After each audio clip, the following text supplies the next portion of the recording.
오늘 본문은 잔치와 관련된 예수님의 비유입니다. 예수님께서는 잔치의 맥락을 사용하셔서 여러 교훈들을 가르치셨는데요. 그중 오늘 본문은 잔치 자체에 초점을 두고 가르치신 비유라고 할 수 있죠. 복음서를 보면 예수님께서 교훈을 가르치실 때 잔치의 맥락 속에서 말씀을 하신 기록들이 여러 군데 나옵니다. 그렇지만 잔치 자체를 중심에 두고 교훈을 가르치신 비유는 오늘 본문과 마태복음 22장의 혼인잔치의 비유가 유일하다고 할 수 있습니다. 예를 들어 오늘 본문의 앞부분 7절부터 11절까지도 잔치를 맥락으로 하는 비유가 나오는데요. 이 비유에서 잔치는 그저 배경으로만 역할을 할 뿐이죠. 마찬가지로 마태복음에서도 그 22장에서 25장으로 건너가며 또다시 혼인잔치를 배경으로 하는 열처녀 비유가 나오는데요. 이 비유에서도 그 초점은 혼인잔치가 아니라 신랑을 맞으러 나가는 열처녀에 맞춰져 있습니다. 반면에 오늘 본문의 큰 잔치 비유와 마태복음 22장의 혼인잔치 비유에서는 잔치 자체, 말하자면 잔치와 잔치의 주최자 그리고 잔치에 초청된 손님의 초점을 두고 있죠. 그래서 많은 학자들은 오늘 본문의 큰 잔치 비유와 마태복음 22장의 그 혼인잔치 비유를 병행 본문으로 다루는데요. 그렇다 해도 이 비유들은 그 기록된 문맥이 다르기 때문에 그 세부 핵심은 다르다고 할 수 있겠습니다. 단지 큰 잔치이든 혼인 잔치이든 그 둘 다의 비유에서 잔치가 의미하는 바가 동일하고 그 내용의 전체 흐름이 유사할 뿐인 것이죠. 말하자면 하나님 나라의 잔치에 원래 초청되었던 사람들은 그 초청을 거절하게 되고, 그래서 하나님 나라의 잔치에는 이전과는 다른 사람들이 참여하게 된다는 그 큰 주제의 흐름에서 두 비유가 유사하다고 할 수 있습니다. 그래서 우리는 먼저 하나님 나라의 잔치라는 그 큰 주제의 흐름에서 오늘 본문을 살펴보고, 다음으로 누가복음의 문맥에서 본문이 강조하고 있는 핵심을 살펴보도록 할 건데요. 특히 오늘 본문에는 그 예수님의 비유 그 특유의 그 반전과 역설이 내포되어 있습니다. 그러니까 이를 통해 주님의 말씀이 우리의 생각을 또다시 새롭게 일깨우고 우리 마음에 더 깊이 새겨질 수 있기를 축원합니다. 우선 예수님께서 본문의 큰 잔치의 비유를 말씀하게 되신 배경을 좀 알아두면 좋을 것 같습니다. 14장 1절을 보면 예수님께서 한 바리새인 지도자의 집에 초청받아서 식사를 하러 가신 걸 알 수 있습니다. 그리고 15절을 보면 이렇게 기록하고 있죠. 함께 먹는 사람 중에 하나가 이 말을 듣고 이르되 무릇 하나님의 나라에서 무덕을 먹는 자는 복되도다 하니, 예수님께서는 바리새인 지도자의 집에 모인 사람들과 함께 식사하시면서 그들에게 이런저런 말씀을 하시던 중이셨는데요. 그때 함께 먹는 사람 중에 하나가 이런 말을 합니다. 하나님의 나라에서 떡을 먹는 자는 복되도다. 예수님께서는 이 말을 들으시고 나서 이제 큰 잔치의 비유를 들어 말씀하시기 시작하신 것이죠. 그러니까 여기서 예수님께서 하신 비유는 하나님 나라에서 떡을 먹는 것, 즉 하나님 나라의 잔치에 참여하는 것에 대한 말씀이지요.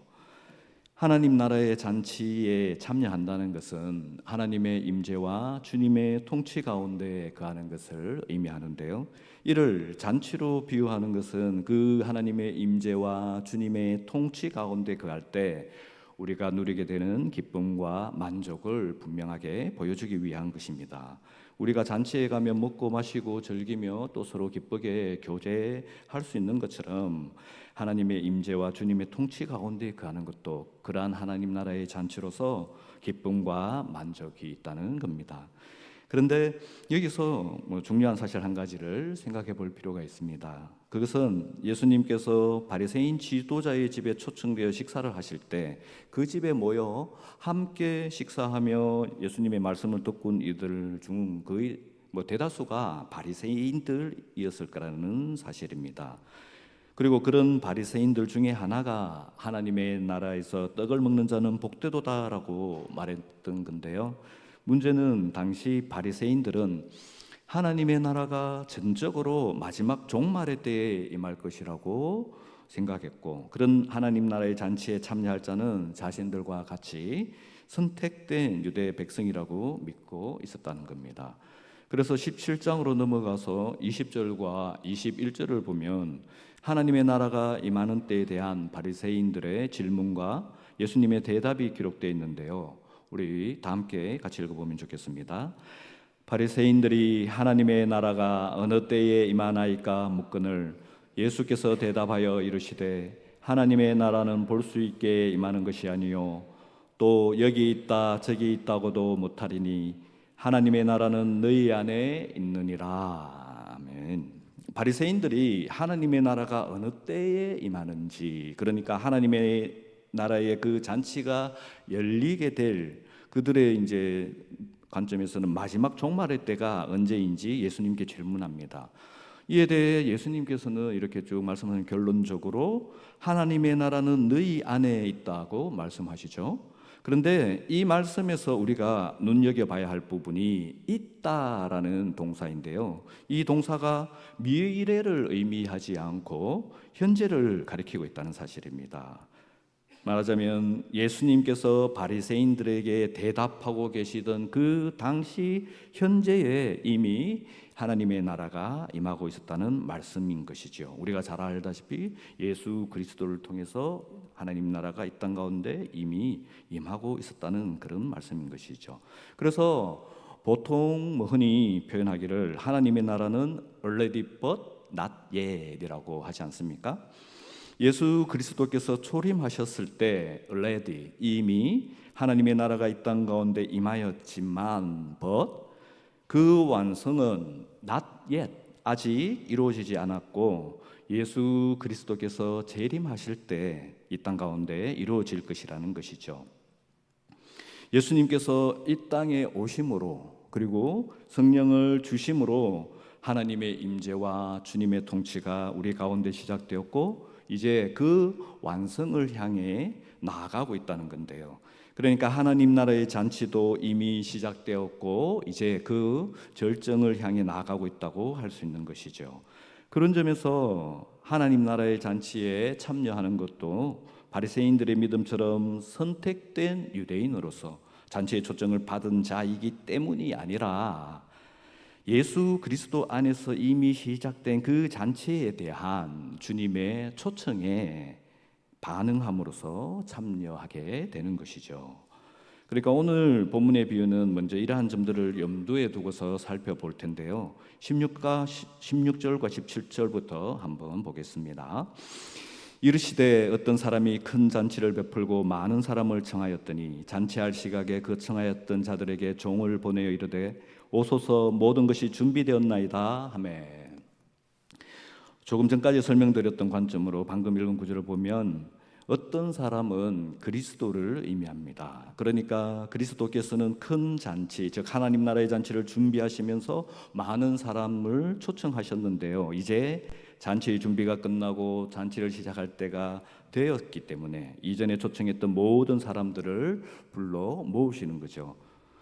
예수 그리스도께서는 하나님 나라의 잔치를 위한 준비를 마치시고 그 잔치를 시작하기 위해서 이 땅에 오셨는데요. 먼저 아브라함의 혈통적 자손인 이스라엘 백성들에게 하나님 나라의 복음을 전하고자 하신 것입니다. 그 누구보다 먼저 그들이 예수 그리스도를 믿음으로 하나님의 임재와 주님의 통치 가운데 거하는 그러한 기쁨과 즐거움, 만족과 평안을 누릴 수 있길 원하신 거죠. 그러나 이러한 초청에 그들이 어떻게 반응했다고 말씀합니까? 18절을 보면 그들은 모두 다 일치하게 사양했다고 말씀합니다. 예수님께서 초림하셨을 당시에 이스라엘 백성들은 결국 예수님을 십자가에 못 박지 않습니까? 그렇게 함으로써 그들은 이전에 선택된, 그러니까 초청받은 백성임에도 불구하고 그 백성 전체가 예수님을 그리스도로 받아들이길 거부했던 것이죠. 그러니까 그들은 예수님을 그리스도로 믿지 않음으로써 예수 그리스도를 통한 그 하나님의 임재와 주님의 통치를 거부했고, 이는 곧 하나님의 임재와 주님의 통치 가운데 거하는 그러한 기쁨과 즐거움, 만족과 평안을 거부한 것이기도 했습니다. 말하자면 그들은 하나님 나라의 잔치에 초청을 받았던 선택된 민족이었음에도 불구하고 그 민족 전체 차원에서 잔치에 참여하기를 거절했던 것입니다. 그런데 그렇게 민족 전체의 차원에서 예수님을 그리스도로 인정하지 않고 거부하도록 그 앞장선 대표적인 부류가 있는데요. 그들이 어떤 사람들이라고 비유하고 있죠? 18절, 19절, 20절에 따르면 그들은 유대 사회의 주류 엘리트로서, 그러니까 자신의 현재 삶에서 만족을 구하며 현실에 몰두해서 살던 그런 사람들이었습니다. 그들은 당시 유대 율법과 관습에 따르면 그 하나님의 백성으로 취급하지도 않고 그렇게 배제되고 소외되고 있던 가난한 자들, 몸 불편한 자들, 맹인들, 저는 자들 같은 그런 소위 비주류 아웃사이드들과는 한참 거리가 먼 그런 우리 요즘 젊은 세대 말로 인사, 주류, 엘리트 주류 그런 부류의 사람들이었죠.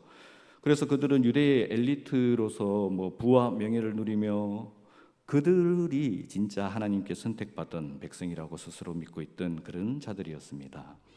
그러니까 민족 전체의 차원에서 예수님을 그리스도로 인정하지 않고 거부하도록 앞장섰던 그 대표적인 부류들은 스스로를 선택받은 자들로 여겼던 소위 하나님의 백성들 중에서도 엘리트였던 거죠.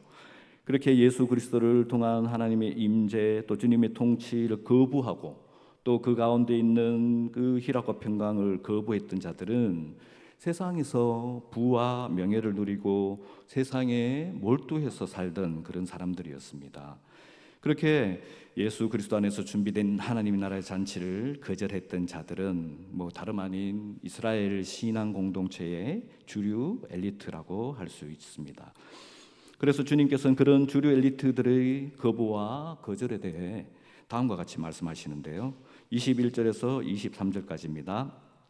종이 돌아와 주인에게 그대로 구하니 이에 집주인이 노하여 그 종에게 이르되 빨리 시내의 거리와 골목으로 나가서 가난한 자들과 몸 불편한 자들과 맹인들과 저는 자들을 데려오라 하니라. 종이 이르되 주인이여 명하신 대로 하였으되 아직도 자리가 있나이다. 주인이 종에게 이르되 길과 산 울타리가로 나가서 사람을 강권하여 데려다가 내 집을 채우라. 주님께서 이미 준비하셨고 이제 시작하신 하나님 나라의 잔치는 그 자신의 현재의 삶에 만족하며 바쁘게 살아가는 그런 세상의 주류들을 위한 것이 더 이상 아니라고 주님께서는 진노하시며 말씀하십니다. 그렇게 주님께서 이미 준비하시고 이제 시작하시려는 이 하나님 나라의 잔치는 이 땅에서 소외된 채 결핍 가운데 살아가는 가난한 자들과 몸 불편한 자들과 맹인들과 저는 자들과 같은 그런 세상의 아웃사이더들을 위한 것이라고 선포하고 계신 거죠. 그래서 주님께서 종에게 명령하시길 시내의 거리와 골목으로 나가서 데려오고 또 길과 산 울타리가로 나가서 데려오라고 하십니다. 신앙 공동체에서 소외되고 배제된 사람들을 찾아 데려오라고 명령하십니다. 하나님 나라의 잔치가 열리는 주의 집이 가득 차기까지 그들을 강권하여 데려오라고 명령하십니다. 그러므로 이 비유를 통해 오늘 우리 교회가 들어야 하는 첫 번째 주님의 말씀은 나가서 데려오라는 명령입니다. 예수 그리스도의 몸된 교회는 하나님의 성전이자 하나님의 주님의 집입니다. 그렇기에 예수 그리스도의 몸된 교회 가운데 하나님께서 임재하시며 예수 그리스도의 몸된 교회를 통해 주님께서 통치하십니다. 그러므로 예수 그리스도의 몸된 교회 안에서 세상이 알 수 없는 기쁨과 즐거움, 또 세상이 줄 수 없는 만족과 평안을 맛볼 수 있는 것입니다. 그렇게 예수 그리스도의 몸된 교회에서는 하나님 나라의 잔치가 열려 있는 것이죠. 그래서 이제 우리는 하나님 나라의 잔치가 열린 이곳, 하나님의 성전이자 주님의 집이 가득 차기까지 예수 그리스도의 몸된 교회로 사람들을 데려와야 합니다. 시내의 거리와 골목으로 나가고 또 길과 산 울타리가로 나가서 데려와야 합니다. 그런데 21절에서 말씀하는 시내의 거리와 골목이 어떤 곳입니까? 그곳은 당시 유대 공동체에 속해 있었지만 주류 공동체로부터 소외되고 무시되었던 곳입니다. 그러므로 우리는 그렇게 이 세상에서 소외되고 무시된 곳으로 나가서 그들을 데려와야 합니다. 교회 안이 아니라 이 세상에 소외되고 무시되는 곳으로 나가서 그들을 데려와야 하는 것입니다. 또 23절에서 말씀하는 길과 산 울타리가는 어떤 곳입니까? 그곳은 유대 공동체에서 완전히 배제된 곳, 그러니까 주류 공동체로부터 철저히 차별받던 그런 곳이었습니다. 그러므로 우리는 그렇게 이 땅에서 배제되고 차별받는 곳으로 나가서 그들을 데려와야 하는 것입니다. 교회 안이 아니라 이 땅에서 배제되고 차별받는 곳으로 나가서 이 세상의 땅끝까지 이르러 그들을 데려와야 하는 것입니다. 특히 가난한 자들과 몸 불편한 자들과 맹인들과 저는 자들과 같이 가난과 장애로 배제되고 빈곤과 결핍으로 소외되고 있던 그런 이들에게로 가서 데려와야 합니다. 그들에게 강권해서라도 그들을 간곡히 초청하며 그들을 끈질기게 설득해서라도 그들을 데려오라고 말씀하시는데요. 왜냐하면 그들이 그렇게 교회로 나와 예수 그리스도의 몸된 교회가 되었을 때 그들도 우리와 함께 하나님의 임재 가운데 주님의 통치 가운데 살 수 있기 때문입니다. 그래서 예수 그리스도의 몸된 교회 안에서 세상이 알 수 없는 기쁨과 즐거움, 또 세상이 줄 수 없는 그런 만족과 평안을 맛볼 수 있기 때문입니다. 그렇게 그들은 교회로 나옴으로 인해서 이 땅에서 소외되고 배제되었던 그 고통 가운데서 오히려 교회를 통해 하나님 나라의 잔치에 즐거움에 참여할 수 있기 때문입니다. 그러므로 이 세상에서 소외되고 무시되던 그들의 슬픔이 이제 세상이 알 수 없는 기쁨으로 변하도록 우리는 그들을 강권해서라도 교회로 데려와야 합니다. 이 땅에서 배제되고 차별받던 그들의 괴로움이 세상이 줄 수 없는 즐거움으로 변하도록 그들을 강권해서라도 교회로 데려와야 합니다. 이 세상에서 가난과 장애, 빈곤과 결핍으로 쌓이고 쌓인 불만과 불안이 이제 충만한 만족과 영원한 평안으로 변하도록 그들을 강권해서라도 교회로 데려와야 합니다. 그런데 우리가 이렇게 진심으로 그들을 강권해서라도 데려올 수 있으려면 사실 우리 자신이 먼저 진정으로 하나님 나라의 잔치의 그 기쁨과 즐거움, 만족과 평안을 알아야 하지 않겠습니까? 그러니까 이것이 이 비유를 통해 오늘 우리 교회가 들어야 하는 두 번째 주님의 말씀인 것입니다. 우리가 이전에 하나님 나라의 잔치에 초청을 받은 자이지만 우리는 여전히 하나님 나라의 잔치에 참여하지 않고 있을 수도 있기 때문입니다. 그래서 우리가 하나님 나라의 잔치의 기쁨과 즐거움, 그 만족과 평안을 아직도 제대로 알지 못할 수도 있기 때문입니다. 그런데 어떤 자들이 이러한 하나님 나라의 잔치를 맛보지 못할 것이라고 주님께서는 말씀하셨습니까? 본문 24절에서 주님께서는 이렇게 말씀하십니다. 내가 너희에게 말하노니 전에 청하였던 그 사람들은 하나도 내 잔치를 맛보지 못하리라 하였다 하시니라. 주님께서는 전에 청하였던 그 사람들은 하나도 내 잔치를 맛보지 못하리라고 말씀하시는데요. 그러면 주님께서 전에 청하였던 그 사람들은 또 어떤 부류의 사람들이었습니까? 그러한 부류의 사람들에 대해 이전에 잠시 언급했던 것처럼 본문 18절에서 20절에 다음과 같이 기록되어 있죠.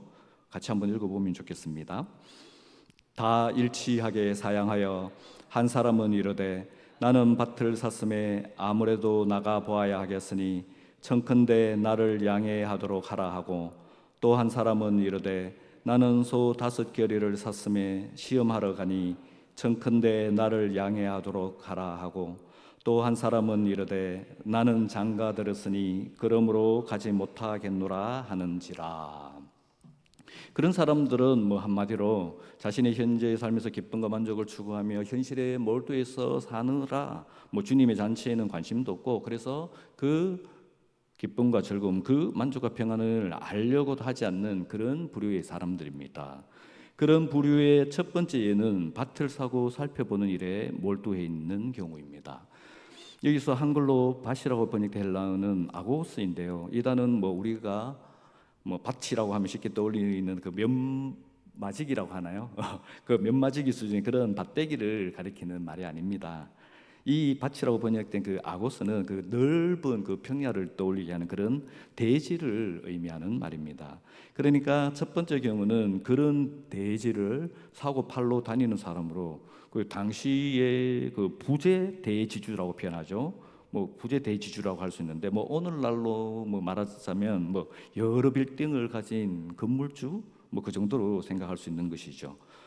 주님께서 그 비유하신 그 비유에서 이렇게 언급하신 그런 부류의 사람들은 그렇게 큰 재산을 단순히 소유하기만 하는 것이 아니라 재산을 더 늘리기 원하기 때문에 모든 관심을 자신의 재산에 기울이고 투자에 몰두하고 있었던 것입니다. 말하자면 그의 기쁨과 즐거움, 만족과 평안은 그의 재산에 있었기 때문에 그는 재산을 증식시키고 그런 재산을 보러 다니는 것이 주님의 잔치에 참여하는 것보다 더 좋았던 것이죠.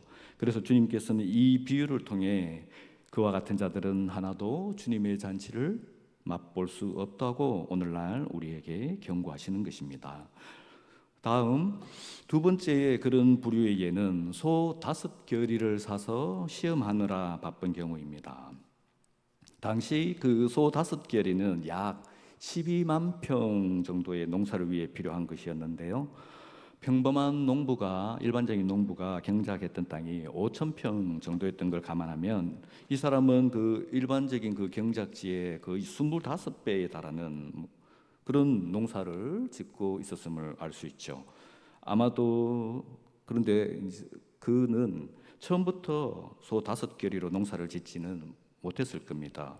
어쩌면 처음에는 한 겨리, 뭐 다음에 2겨리, 3겨리, 4겨리 그렇게 사업을 점점 확장해서 이제 5겨리를 이제 사서 그 5겨리로 농사를 짓게 된 것이죠.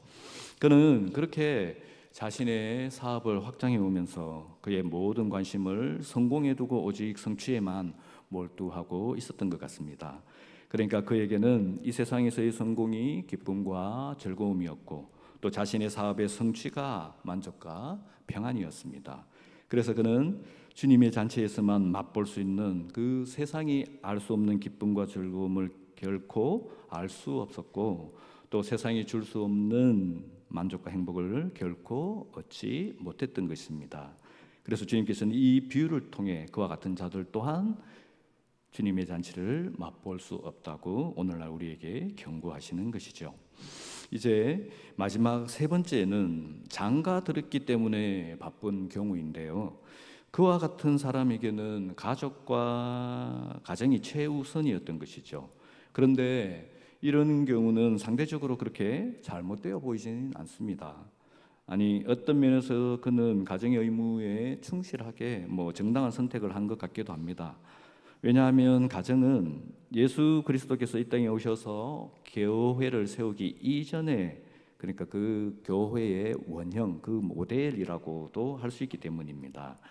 그래서 사도 바울도 뭐 에베소서 5장 31절과 32절에서 뭐 남자와 여자가 한 몸이 되어 가정을 이루는 것이 예수 그리스도와 몸된 교회의 그 연합의 신비를 예표한다고 선포하고 있지 않습니까? 그런 면에서 믿음의 가정은 원형의 교회라고도 할 수 있으니까요. 그러나 그럼에도 불구하고 주님의 잔치에 참여하기보다 자신의 가정을 더 우선시한다면 온전한 잔치의 축복을 누릴 수 없을 것이라고 말씀하시는데요. 왜냐하면 그 가정 안에서 맛보는 잔치는 예고편이라면 이제 교회 안에서 누리는 잔치는 본편이기 때문입니다. 그래서 오늘 본문 끝 바로 두 구절 뒤 26절을 보면 주님께서는 이렇게 명확하게 말씀을 하시죠. 무릇 내게 오는 자가 자기 부모와 처자와 형제와 자매와 더욱이 자기 목숨까지 미워하지 아니하면 능히 내 제자가 되지 못하고. 그러므로 사랑하는 수산의 성도 여러분, 우리의 가족과 가정, 심지어 우리의 목숨보다 주님을 더 사랑할 수 있기를 축원합니다. 그래서 주님과 온전히 연합한 그런 예수 그리스도의 몸된 교회로 세상이 알 수 없는 기쁨과 즐거움, 세상이 줄 수 없는 평안과 만족을 누릴 수 있기를 축원합니다. 그러므로 사랑하는 수산의 교회 여러분, 우리의 더 높은 성공보다 주님 안에 있는 기쁨과 즐거움을 더욱 사모하시기를 축원합니다. 우리의 더 많은 재산보다 주님 안에 있는 만족과 평안을 더욱 사모하시기를 축원합니다. 그래서 우리 모두가 주님의 잔치에 참여하며 그 충만한 기쁨과 영원한 만족을 누리게 되시기를 간절히 소원합니다. 마지막으로 이제 한 가지 더 살펴볼 건데요. 지금까지 복음서 전체의 맥락에서 복음의 큰 주제를 살펴보았다면 이제는 누가복음 문맥 안에 내포되어 있는 이 비유 특유의 반전과 역설을 살펴보면서 마무리하려 합니다. 먼저 이 비유의 문맥을 이해하기 위해서 바로 앞단락 12에서 14절을 잠시 보도록 하겠습니다. 다 함께 같이 읽으면 좋겠습니다. 또 자기를 청한 자에게 이르시되 내가 점심이나 저녁이나 베풀거든 벗이나 형제나 친척이나 부한 이웃을 청하지 말라. 두렵건대 그 사람들이 너를 도로 청하여 내게 갚음이 될까 하노라. 잔치를 베풀거든 차라리 가난한 자들과 몸 불편한 자들과 저는 자들과 맹인들을 청하라. 그리하면 그들이 갚을 것이 없으므로 내게 복이 되리니 이는 의인들의 부활 시에 내가 갚음을 받겠음이라 하시더라. 앞에서 잠시 설명했던 것처럼 14장 1절부터 24절까지의 기록은 예수님께서 어떤 그 바리새인 지도자의 집에 초청받아 가셔서 그 바리새인 지도자의 집에 모인 사람들과 함께 식사하시면서 그들에게 말씀하신 교훈을 기록하고 있습니다.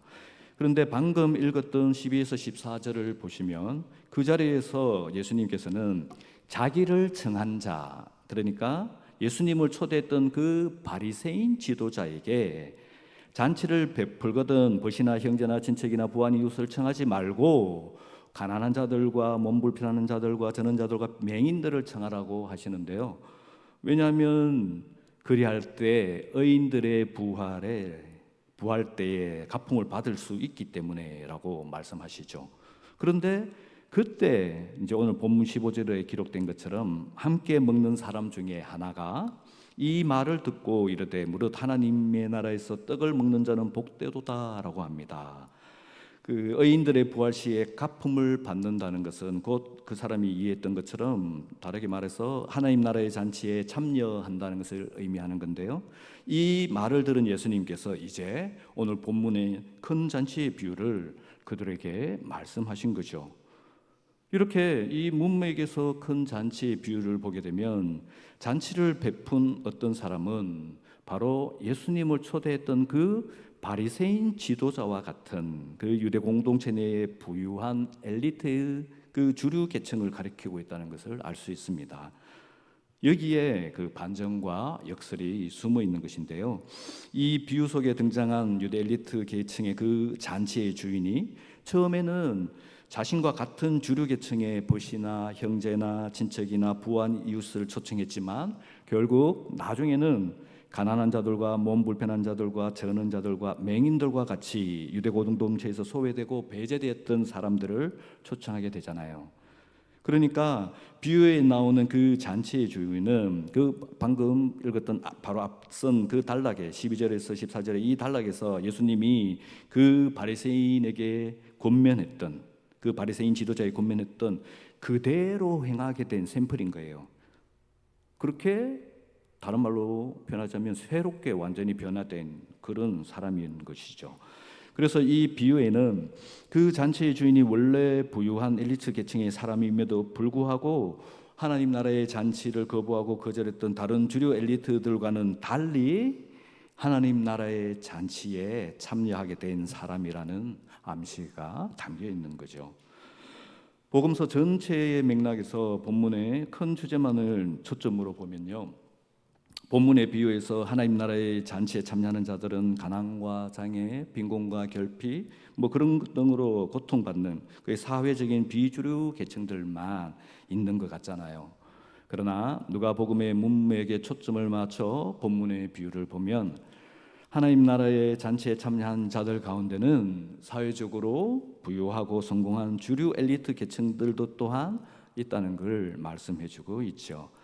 그러나 그럼에도 불구하고 그러한 부유하고 성공한 엘리트들에게는 본문의 비유에 나오는 잔치의 주인처럼 어쩌면 급진적인 변화가 필요한데요. 그러한 변화는 앞서 여러 번 강조된 것처럼 역설적으로 가난과 장애로 차별받고 빈곤과 결핍 가운데 소외된 사람들에게 그들에게 관심을 기울이며 그들에게 환대를 베푸는 것이라고 말씀하고 있습니다. 그러나 사실 그러한 변화가 그렇게 완전히 자기 삶의 태도 자세가 확 바뀌어버리는 건 우리 같은 평범한 일반적인 사람들에게도 그렇게 쉽지는 않지 않습니까? 더구나 부유하고 성공한 엘리트라면 사회 경제적으로도 부족한 것이 없이 안락하게 살고 있을 것이고 또 적당히 향락을 즐기며 살 수 있을 텐데요. 굳이 삶의 태도를 급진적으로 바꾸고 그런 변화를 추구하려고 하겠습니까? 그래서 본문의 비유를 보면 잔치를 베풀었던 그 사람이 이전과 다르게 급진적인 변화를 보이게 되는 사건이 나오는데요. 그것은 다름 아닌 자신이 초청했던 그 자신이 속한 주류 엘리트 계층의 사람들이 모두 다 일치하게, 그러니까 모두 다 하나가 돼가지고 사양했다는 것입니다. 굉장히 특이한 경우죠. 한마디로 자신이 속해 있던 그 커뮤니티 전체에게 왕따를 당한 것이나 마찬가지인데요. 이것은 그 당시 사회 문화적 배경으로는 있을 수 없는 일이었습니다. 잔치에 초청을 받아놓고 그 같은 커뮤니티의 사람으로서 초청을 받아놓고 그리고 나중에 가서는 참석하지 못한다라고 통보하는 것은 거의 그 당시 선전포고처럼 여겨졌거든요. 그래서 그러한 행위를 한다는 것은 잔치를 주최한 주인에게 나는 당신과의 더 이상 관계를 하지 않겠다 하고 등을 돌리고 적이 되겠다는 선언으로 볼 수 있는 것이죠. 그러나 그 잔치의 주인은 여기서 그들에게 복수하기 위해서 보복을 감행하기보다는 자신의 삶의 태도를 전면적으로 수정합니다. 그의 삶의 태도는 당시 사회에서 일반적으로 통용되던 그러한 세상의 방식에서 이제 사회의 관습을 거스르며 하나님께서 원하시는 방식으로 완전히 변혁된 것이죠.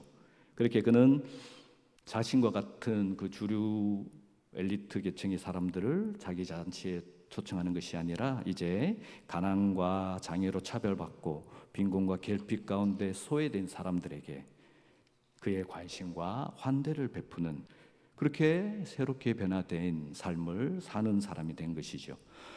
생각해 보면 그 사람이 이렇게 소외되고 배제된 사람에게 놀랍게도 관심을 가지게 되고 환대를 베풀게 된 그 변화의 계기는 다름 아닌 역설적으로 그 자신 또한 소외를 당했기 때문이었어요. 그 자신도 그가 속해 있던 그 엘리트 집단에서 그 커뮤니티 전체에서 왕따를 당했던 그런 사건을 통해서 그는 변화가 될 수 있었던 것입니다. 그러므로 사랑하는 수산의 성도 여러분, 우리가 가난하든 부유하든, 우리가 건강하든 연약하든, 우리가 늙었거나 젊었거나, 우리가 어떤 이유로든 우리가 이 세상에서 소외당하며 그 소외 때문에 아파하고 고통당할 때는 이것이 하나님 나라의 잔치로 나아오라는 주님의 초청이심을 믿으시길 축원합니다. 이것은 또한 우리로 또 다른 소외당하는 사람들, 그 배제된 사람들을 돌아보고 그들을 섬기라는 하나님의 말씀인 것을, 우리의 삶을 변화시키라는 말씀인 것을 깨달으시기를 축원합니다.